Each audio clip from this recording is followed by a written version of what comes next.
Good morning to all of you. Welcome to math fry. आज के इस video में हम आप लोगों को बहुभुज से संबंधित संपूर्ण जानकारी देंगे। बहुभुज से संबंधित जितने सूत्र हैं सभी सूत्र को बताएंगे।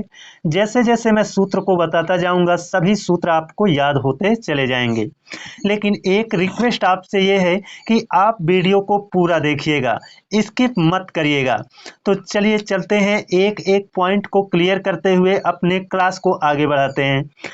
सबसे पहले जानेंगे कि बहुभुज क्या होता है, इसकी परिभाषा क्या है। तो देखिए दोस्तों, बहुभुज किसे कहेंगे? तीन या तीन से अधिक भुजाओं से घिरी बंद समतल आकृति को बहुभुज कहते हैं। बहुभुज में आपका तीन भुजाओं से घिरी बंद आकृति भी होती है, चार भुजाओं से घिरी बंद आकृति भी होती है, 5, 6, 7 इस तरह से सब होते हैं। तो हम कुल कह सकते हैं कि एक त्रिभुज ये भी बहुभुज होता है। उसके बाद एक चतुर्भुज को देखें, चाहे वह आयत हो चाहे वह वर्ग हो, वह भी क्या होता है? बहुभुज होता है ना। उसके बाद 5 भुजाओं से घिरी आकृति भी बहुभुज होती है। यानी हम कुल मिलाकर के ये कह सकते हैं कि बहुभुज में भुजाओं की संख्या 3, 4, 5, 6, 7 कुछ भी हो सकती है। अतः बहुभुज से संबंधित जितने सूत्र हैं वो उनके भुजाओं पर डिपेंड करते हैं। तो भुजाओं को लेकर के बहुत से सूत्र हैं, उन सभी सूत्रों को हम देखेंगे। तो देखिए, ये हमारा पहला सूत्र है, बहुभुज के सभी अंतःकोण का योग कह रहा है। तो दोस्तों, बहुभुज के सभी अंतःकोण का योग कह रहा है, तो ये आपका एक बहुभुज है। इसके अंदर देखिए, बहुभुज में यहाँ पर कितनी भुजा है? 5 भुजा है। कितनी भुजाएं हैं? 5। तो 5 अंदर कोण होगा, है ना, और 5 कोण बाहर भी होगा। 5 कोण बाहर कौन सा होगा? ये वाला हमने बढ़ा दिया तो ये बाहर का एक कोण बन गया, है ना। और इसको हमने बढ़ा दिया तो ये बाहर का दूसरा कोण बन गया। ऐसे ही इसको बढ़ा देंगे तो ये तीसरा हो जाएगा, ऐसे इसको बढ़ा देंगे ये चौथा हो जाएगा, इसको ऐसे बढ़ा देंगे तो ये पांचवा हो जाएगा। तो इस तरह से बहुभुज जो होता है उसके अंदर भी कोण होते हैं, उसके बाहर भी कोण होते हैं। भुजाओं की संख्या जितनी रहेगी अंदर उतने कोण रहते हैं। भुजाओं की संख्या 5 है तो अंदर 5 कोण हैं, यानी 5 अंतःकोण हैं। और भुजाओं की संख्या जितनी है उतना ही बाहर भी कोण होता है ना। यहाँ पर भुजाओं की संख्या 5 है तो बाह्य कोण कितने हैं? 5 हैं। तो कुल मिलाकर हम ये कह सकते हैं कि जितनी भुजा होगी उतना अंतःकोण होता है और उतना बाह्य कोण भी होता है।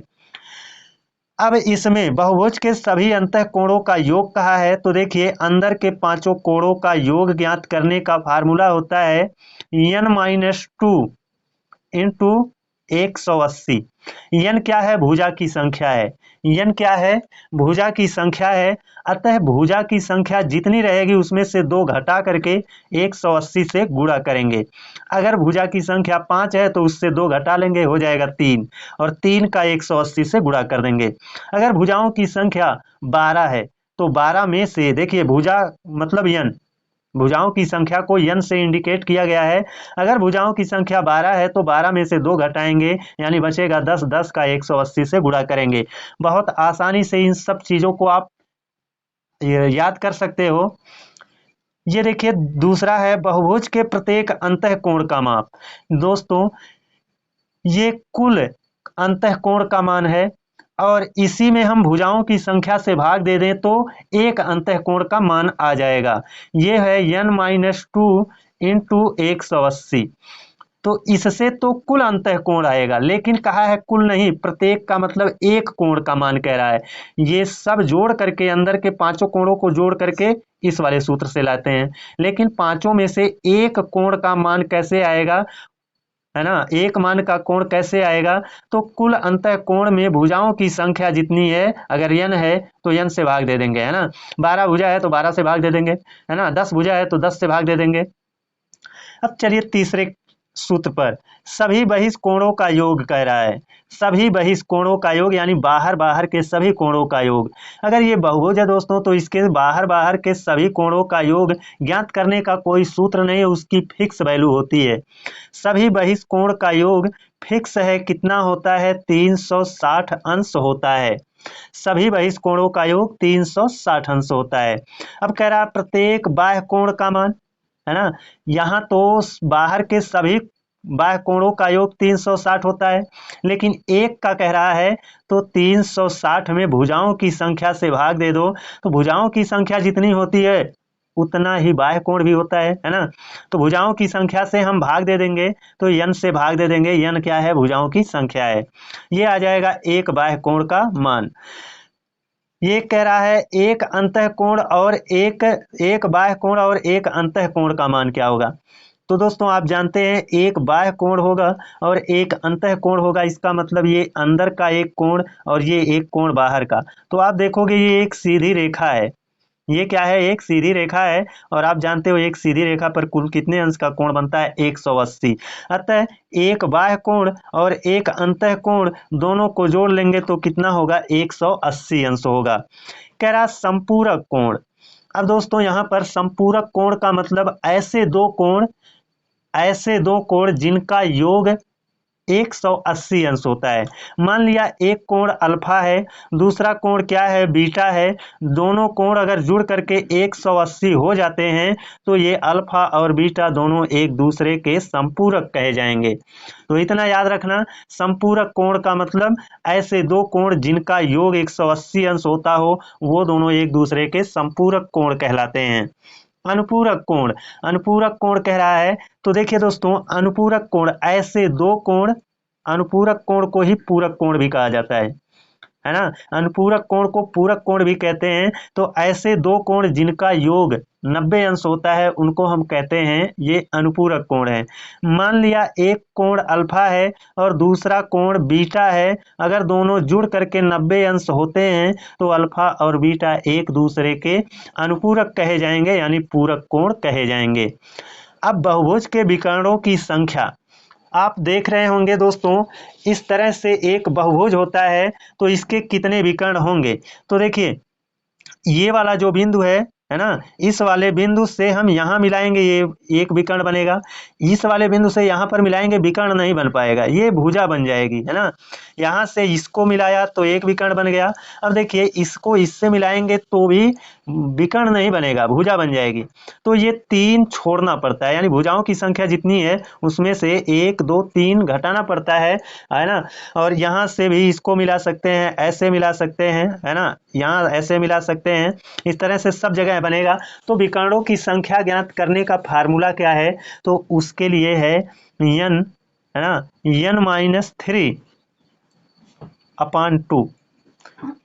यही फार्मूला है जिससे आप बहुभुज के अंदर विकर्णों की संख्या आप ज्ञात कर सकते हो। जैसे ये बहुभुज है, इसके अंदर कितने विकर्ण हैं, इसको ज्ञात करने का यही फार्मूला है। भुजाओं की संख्या और गुणे भुजाओं की संख्या से 3 कम बटे 2, है ना। तो इसी को कहा जाता है n इंटू n-3/2। एक महत्वपूर्ण पॉइंट और नोट कर लीजिएगा कि भुजा की संख्या अगर आपको ज्ञात करनी है, भुजा संख्या आपको ज्ञात करनी है तो कुल में 1 से भाग दे देना। कुल में किससे भाग दे देना, 1 से भाग दे देना। इसका मतलब क्या है, इसका मतलब यही है कि कुल अंतःकोण अगर मालूम है तो एक अंतःकोण से भाग दे देना। कुल बाह्य कोण अगर मालूम है तो एक बाह्य कोण से भाग दे देना, है ना। कुल अंतः और बाह्य कोण जोड़ करके मालूम है तो एक अंतः और एक बाह्य कोण जोड़ करके भाग दे देना। तो कुल का मतलब यही है ना। तो इन पॉइंट को ध्यान में रखिएगा।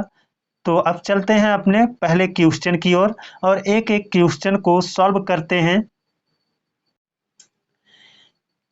ये देखिए अपना पहला क्वेश्चन है, इसमें कहा है 9 भुजाओं वाले एक बहुभुज की डिग्री में आंतरिक कोणों का योग कितना होगा। यानी बहुभुज है कितने भुजाओं वाला, 9 भुजाओं वाला, और उसके आंतरिक कोणों का योग पूछ रहा है, यानी उसके अंदर के 9 कोणों का योग पूछ रहा है। जब 9 भुजा है तो 9 कोण ही होंगे, और उसको ज्ञात करने का फार्मूला हमने क्या बताया है, n-2 इंटू 180 अंश। यही बताया था ना।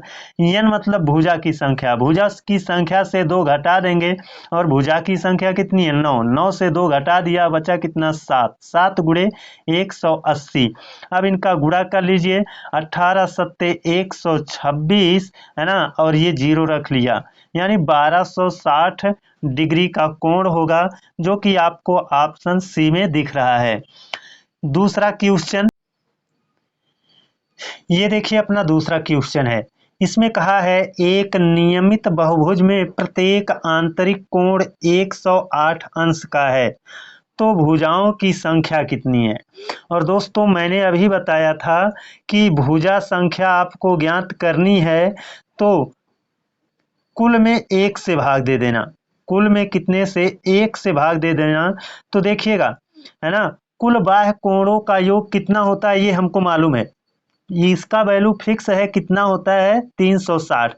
कुल बाह्य कोण का योग कितना होता है 360, ये हमको फिक्स है। इसमें अगर ये कुल बाह्य कोण का योग है तो इसमें एक बाह्य कोण से भाग देंगे, लेकिन हमको एक बाह्य कोण मालूम ही नहीं है, लेकिन हमको एक आंतरिक कोण मालूम है ना। एक आंतरिक कोण 108 अंश का है, और एक आंतरिक और एक बाह्य दोनों जोड़ करके 180 अंश होता है ना। तो जब दोनों जोड़ करके 180 अंश होता है तो उस 180 में से अगर आंतरिक वाला मालूम है तो आंतरिक वाला घटा दो, बाह्य वाला मिल जाएगा, है ना। तो यहाँ पर आंतरिक वाला मालूम है 108, तो 180 से 108 घटाया तो कितना हो गया बाह्य कोण। अगर कुल बाह्य कोण का योग 360 है तो एक बाह्य कोण का योग हमको आसानी से मिल गया, कितना 72। इसी से हमें सॉल्व करना है ना। देखेंगे यहाँ पर तो कितना हो जाएगा 36 इकन्नम 36, यहाँ 10 हो जाएगा क्योंकि 0 नहीं कटेगा, और ये 36 दूना 72, 2 से पुनः काटेंगे 2 पच्चे 10, है ना। कुल भुजा संख्या कितनी हो जाएगी, कुल भुजा संख्या हो जाएगी आपकी 5। तो चलिए अब चलते हैं अपने तीसरे क्वेश्चन पर। ये तीसरा क्वेश्चन है, इसमें कहा है किसी समबाहुभुज का प्रत्येक अंतःकोण दो समकोण का 4/5 गुना है। समबाहुभुज में कितनी भुजाएं हैं। अब देखिए दोस्तों, यहाँ पर समबाहुभुज का प्रत्येक मतलब एक अंतःकोण की बात कर रहा है ना। एक अंतःकोण कितना है, एक अंतःकोण कितना है। तो देखेंगे एक अंतःकोण बताया है दो समकोण का 4/5 गुना। तो दो समकोण मतलब एक समकोण माने 90 अंश, तो दो समकोण माने 90 दूना 180, है ना। 180 का, है ना, दो समकोण हो गया 180 का माने हो जाएगा गुणा 4/5, इतना है एक अंतःकोण। इसी को सॉल्व कर लीजिए, 5 से डिवाइड करेंगे तो 5 3 15 और 5 6 30 और 36 चौके कितना हो जाएगा 36 दूना 72 दूना 144, 144 एक अंतःकोण 144 अंश का है। दोस्तों ध्यान से देखिएगा, एक अंतःकोण 144 है ना, तो आप जानते हो एक अंतःकोण और एक बाह्य कोण दोनों जोड़ करके कितना होता है 180, इसलिए 180 से अगर हम अंतःकोण घटा देंगे तो बाह्य कोण आ जाएगा, है ना। 180 से ये 144 घटा दिया तो कितना आ जाएगा 36 आ जाएगा, यानी एक बाह्य कोण हमको मालूम हो गया। ये क्या है, एक बाह्य कोण है। एक बाह्य कोण जब हमको मालूम हो गया तो कुल बाह्य कोण में एक बाह्य कोण से भाग दे देंगे तो भुजाओं की संख्या आ जाएगी।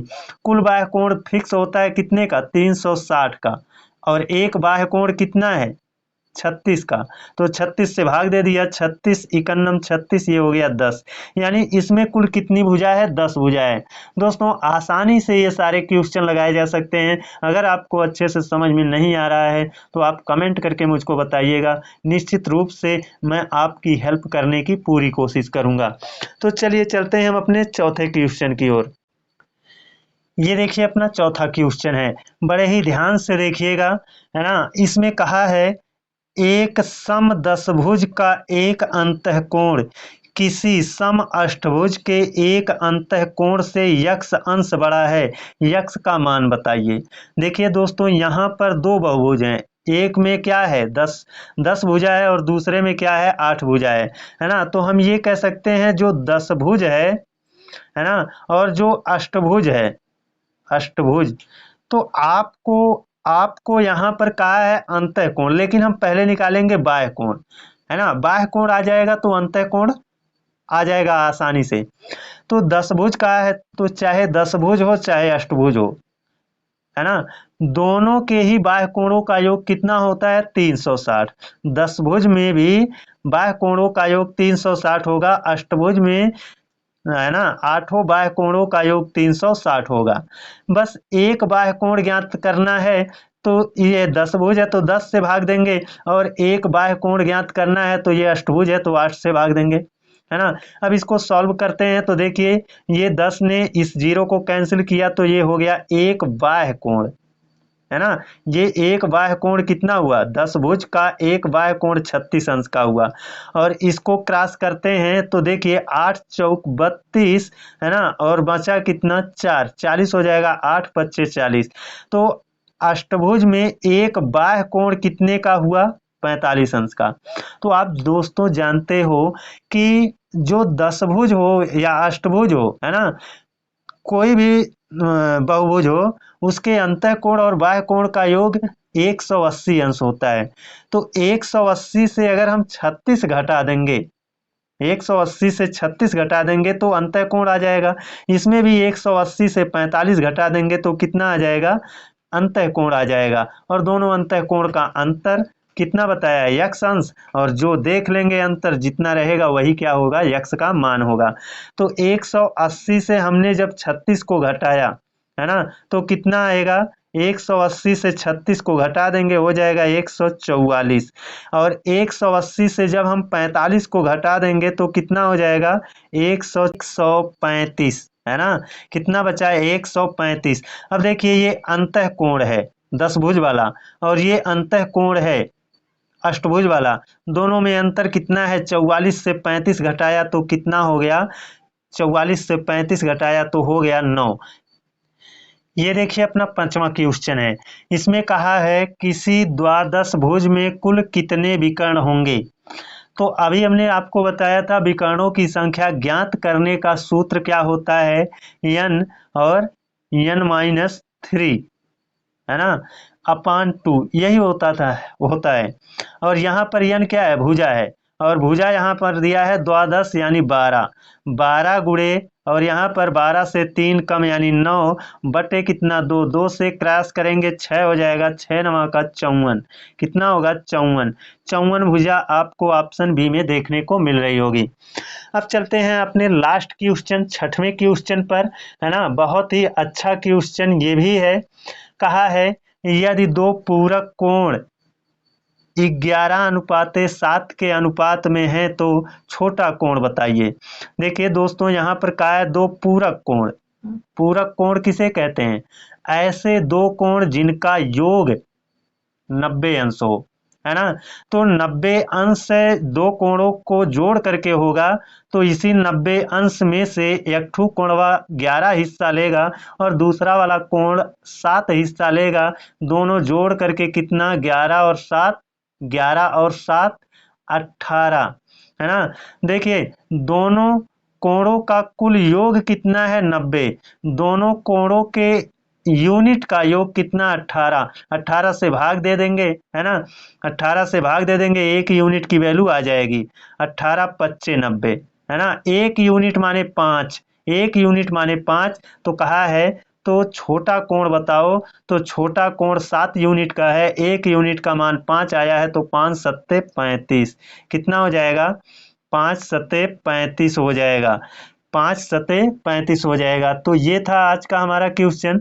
अगर दोस्तों यहाँ पर बड़ा वाला कोण पूछता तो कितना हो जाता, एक यूनिट माने 5 और 11 यूनिट माने 11 पच्चे 55, बड़ा कोण कितना हो जाता 55 अंश का। तो आज के लिए बस इतना ही, अगले दिन आप लोगों से एक और बेहतर क्लास में मिलते हैं, तब तक के लिए धन्यवाद।